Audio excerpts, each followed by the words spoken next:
कि आज के दिन वो सबके सामने सरकार नाम की कोई चीज नजर नहीं आती। पहली बार हमने देखा है इतिहास में कि जिन लोगों को हरियाणा की जनता ने अपना प्रतिनिधि बनाकर भेजा, सत्ता पक्ष के लोग लोगों के बीच में पहुंच नहीं पा रहे। जहां वो जाते हैं उन्हें विरोध का सामना करना पड़ रहा है, आम लोगों के रोष का सामना करना पड़ रहा है, किसान मजदूर की नाराजगी का सामना करना पड़ रहा है। क्या कारण है कि आज के दिन कोई भी नागरिक इस सरकार से खुश रहना तो दूर की बात, संतुष्ट ही नहीं। किसी भी वर्ग को आप ले लीजिए, सब सड़कों पर आने को मजबूर हो चुके हैं। ये जश्न मनाना चाहते हैं, हमने 600 दिन पूरे किए, लोगों को दिखाना चाहते हैं कि हमने क्या किया। आज तक जो कुछ हुआ है इस सरकार ने किया है केवल कागजों पर। जमीन पर आप बता दीजिए, ना कोई विकास है, ना कोई साथ है। सबको आपने बांट दिया, सड़कों पर आने के लिए मजबूर कर दिया, और आप भी मजबूर हो गए कि अपने दफ्तरों में चार दीवारी में बंद हो जाए। ये जनता का रोष बेमायने नहीं रहे, आपको इसका जवाब देना पड़ेगा। आज आप देख लीजिए एक पहलू पर पेट्रोल डीजल की कीमत जितनी बढ़ती चली जा रही है हर रोज, ऐसा क्या कभी हुआ? अंतर्राष्ट्रीय बाजार में तो शायद $75 प्रति बैरल की कीमत, और हमारे यहाँ देख लीजिए 100 पार होता चला जा रहा है। हमारी पार्टी ने सवाल पूछा कि 4 लाख करोड़ रुपया जो आपने एक साल में मुनाफा कमाया है आपकी ऑयल कंपनी से, आपने लोगों को उसका कितना हिस्सा बांटा? आज सारा देश जूझ रहा है कोरोना से, न जाने कितने लोगों की जान गई, और जो आंकड़े अभी तक सामने आए 4 लाख के करीब लोगों की जान गई। तो आप बता दीजिए कि आपने उनके लिए क्या किया। दुर्भाग्य की बात है कि सुप्रीम कोर्ट में भारत सरकार खड़ी होकर कहती है कि उसके पास पैसा नहीं है और वो मुआवजा नहीं दे सकते जिन लोगों की जान गई। हमने मांग की है कांग्रेस पार्टी में कि जो आपने 4 लाख करोड़ रुपया कमाया, उसका 10% जिन लोगों की जान गई है उनको दे दीजिए, केवल 10%। लेकिन वो करने को भी तैयार नहीं है ये सरकार। वहाँ पैसा जा रहा, लोगों का इलाज नहीं हुआ, कितने लोगों की जान गई। आप चाहे हमारे यहाँ अपने एक इंसान जानता है, उसके घर में, परिवार में, पड़ोस में, जानकारी में ऐसे लोग हैं जिनकी जान गई, और कैसी स्थिति का सामना करना पड़ा। और ये जो स्थिति है अभी खत्म नहीं हुई, ये एक्सपर्ट अभी भी बता रहे हैं।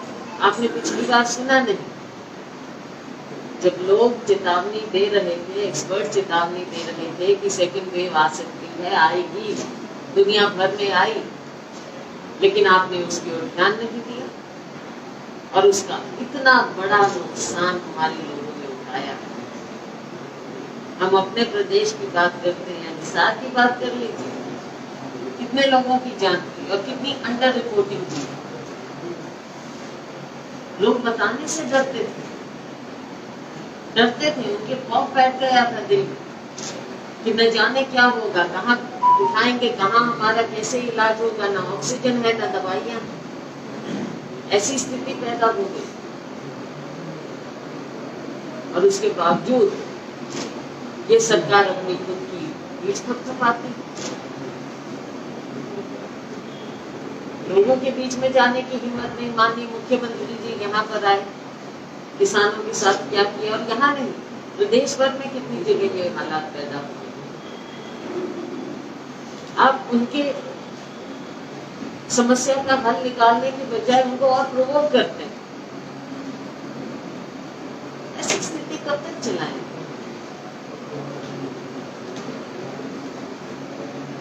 आपने गरीब आदमी की नहीं सोची, राशन पानी, कितने लोग वंचित हैं, आपने उसमें से तेल निकाल दिया। राशन में अब तेल नहीं मिलेगा, सरसों में एक एक करके आप सबसे छीन रहे हैं, उनकी जेब खाली कर रहे हैं। देने की बात आती है तो आप कुछ दे नहीं पाते।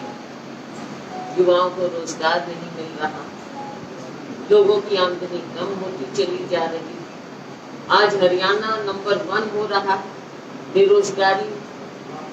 देश भर में रिपोर्ट बता रही है कि 97% लोगों की आमदनी कम हुई है, केवल 3% लोगों की आमदनी बढ़ी 2020।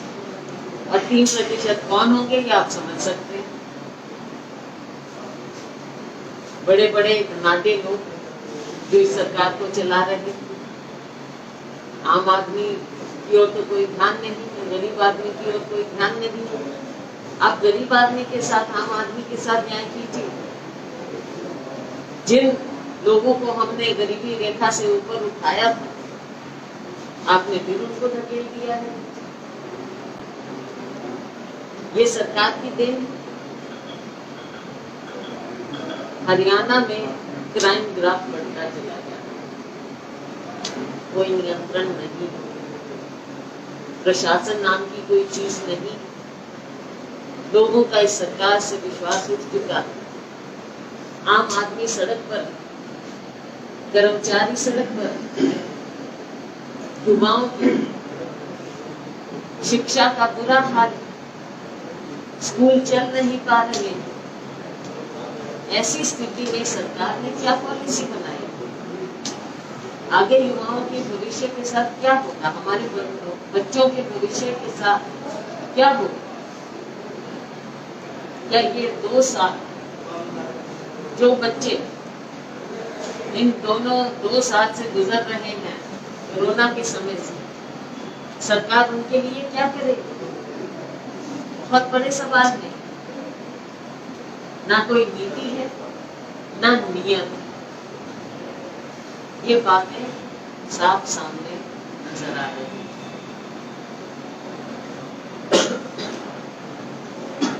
एक बात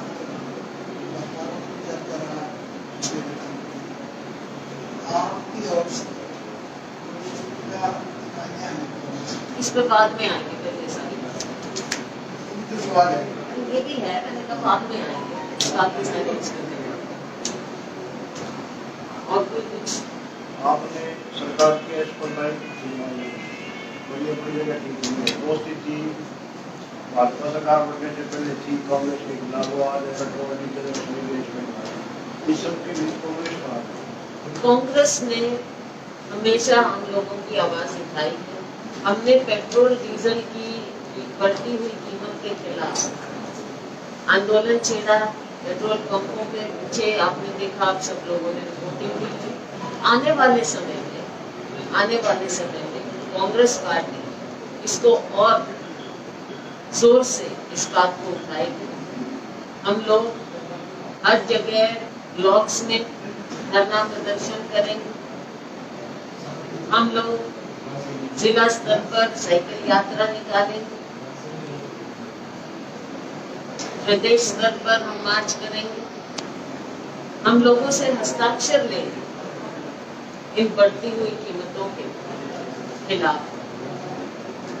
पेट्रोल पंपों पर आम उपभोक्ताओं से हम हस्ताक्षर लेंगे। कांग्रेस पार्टी हर तरह से, कांग्रेस के सभी हिस्से, हमारी फ्रंटल ऑर्गेनाइजेशन ऑर्गेनाइजेशंस और सब लोग मिलकर, हमारे कार्यकर्ता लोग सब मिलकर लोगों के बीच में बढ़ती हुई पेट्रोल डीजल की कीमत के खिलाफ पूरा आंदोलन छेड़ा। तमाम वो होने के बावजूद, इतनी महंगाई होने के बावजूद कि कांग्रेस का जो प्रदर्शन है वो मात्र दिखावा प्रदर्शन रह जाता है। सिर्फ 5 मिनट आपके कार्यकर्ता प्रदर्शन करते हैं, वोट के बातें चले जाती हैं। ऐसे प्रदर्शनों से सरकार पर कोई असर नहीं? देखो, इस सरकार पर तो किसी प्रकार का कोई असर नहीं पड़ता। बात यह है कि हमने लोगों की आवाज उठानी है और हम उठाते रहेंगे। और बात 5 मिनट की नहीं है। लोग अपने अपने ढंग से हर जगह व्यापक रूप से हमारे पूरे प्रदेश में प्रदर्शन होते हैं। ये जरूर है, हमने उन्हें हिदायत दी है कि जो प्रोटोकॉल है, नॉर्म्स है, उनको जरूर फॉलो करना है, क्योंकि ये भी हम नहीं लेना चाहते अपने ऊपर कि किसी कारण से हम उसका जरिया बने कि कोरोना फैल रहा है या कुछ। लेकिन लोगों की आवाज हमने उठाई है और हम उठाते रहेंगे। हमारे कार्यकर्ता लोगों के बीच में जाकर उनकी बातें सुनकर इन बातों को उठाते हैं। और जो हमें प्रदेश भर से फीडबैक मिलता है कि लोगों में इसके प्रति उत्साह भी देखने को मिलता है कि हमारी आवाज को उठाया जाए। हम जो अभी प्रदर्शन का जिक्र किया था करेंगे, तो वो कब से शुरुआत में? जुलाई। आरोप लग रहा है कि किसान आंदोलन कांग्रेस द्वारा प्रायोजित है, कांग्रेस द्वारा प्रायोजित है। और कई बार ये भी आरोप आया और फोटो भी ये आई जो उपलब्ध भी हो जाएगी कि लाल लग रहा है कि लोग प्रदर्शन कर रहे हैं और आपके पार्टी के नेताओं को जो मार कोई हर्ष नहीं है इसमें, कौन सा। लेकिन हम नहीं चला रहे आंदोलन किसानों का, उनके संगठनों का। लेकिन आप भी किसान हो सकते हैं। तो कोई ये कहते हैं अगर आप वहाँ पे निजी रूप से जाएं तो कोई ये कहते हैं कि भाई आप पत्रकार हैं और आप किसान का वो चला रहे हैं आंदोलन। तो कोई भी निजी रूप से, हमारे में से कितने लोग हैं जो किसान हैं या किसानी करते हैं या मजदूरों के रिप्रेजेंटेटिव हैं, प्रतिनिधि, अपने वो सब जा सकते हैं। क्यों नहीं, हम भी खुद गए, खुद गई। लेकिन इसका ये मतलब नहीं कि मैं चला रही हूँ। लेकिन हमारी पार्टी किसानों का समर्थन कर रही है। किसान मजदूर की लड़ाई में कांग्रेस पार्टी की ठीक।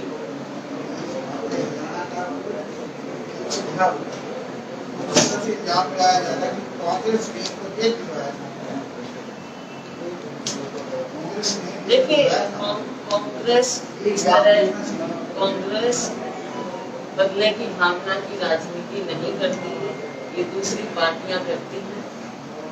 और हमारा विश्वास यहाँ की न्यायपालिका में, न्यायिक व्यवस्था में है।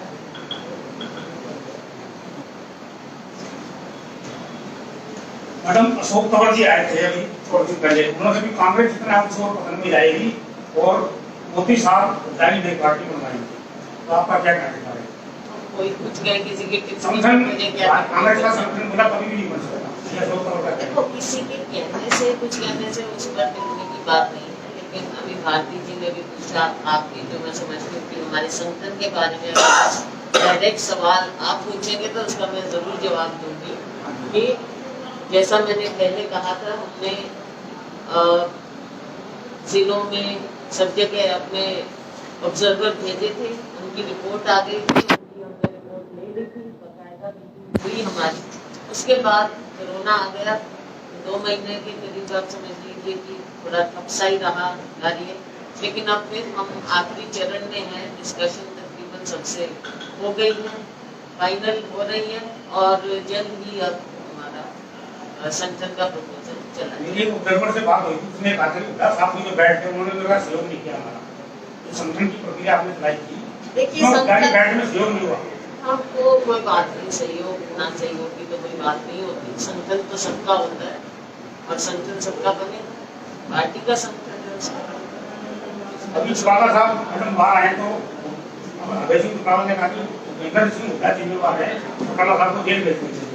उनके भी लड़ाई भी शुरू हो गया आपस में, तो आपका कुछ कहना है इस बारे में? मैंने अभी जवाब दिया, आप तक आवाज नहीं पहुंचा पाई। हाँ। हाँ, मैंने कहा कि कांग्रेस पार्टी बदले की भावना से कार्य नहीं करती है। क्योंकि उस टाइम तो 10 सीएम थे ना, आप नहीं थे उस टाइम तो 10। आपके बारे में आपसे मैंने कांग्रेस पार्टी कहा है। हम कांग्रेस बदले की भावना से कार्य नहीं करती है। हमारा पूरा विश्वास है यहाँ की न्याय प्रणाली पर, उनकी हम इज्जत करते हैं। आजकल बुद्धि इलेक्शन का हो रहे हैं, आजकल काम भी नहीं कर रहे हैं, आगे रहे हैं। एक पार्टी है जिसमें सारे मिलजुल कर कार्य कर सकते हैं। 2 दिन तक आपने पार्टी कार्यकर्ताओं से चर्चा की, मेन की मुद्दों को लेकर आप नहीं, ऐसा कोई मुद्दा नहीं है। हम लोगों से फीडबैक ले रहे हैं, उनसे मिल रहे हैं, क्योंकि जैसे मैंने कहा 2 महीना कुछ कार्य करते रहे लोकल लेवल पर। और यही नहीं, कोरोना के समय हमारे लोगों ने बहुत मेहनत की, लोगों की सेवा की, जिस तरह से भी हो सका, चाहे हॉस्पिटल में मदद की हो, चाहे ऑक्सीजन की, सैनिटाइजेशन की, मास्क, खाना, जरूरतमंद लोगों की दवाइयाँ, उसके लिए बहुत मेहनत की हमारे लोगों ने। और हमें बहुत गर्व है कि हमारी नेता सोनिया जी के और राहुल जी के निर्देश पर कार्य हमारा बाकायदा चलता रहा और आगे भी चलता रहेगा। इस पर हमने विराम नहीं लगाया है, आगे भी हमारा कार्य चलता रहेगा। जहाँ जो जरूरतमंद लोग होंगे हम उन तक पहुँचेंगे और जो जरूरत होगी वो पहुँचाएंगे। सरकार नदारद की ऐसे समय में या तो जो समाज सेवी हैं वो आगे आए, या हमारे कांग्रेस पार्टी के लोग। हर डिस्ट्रिक्ट में हमारी कमेटियां हैं और हमारे लोगों ने लोगों के बीच में जा कार्य किया है, सेवा की। सरकार कहीं नजर नहीं आई। आप देख ही रहे थे, कभी एक फैसला ले रहे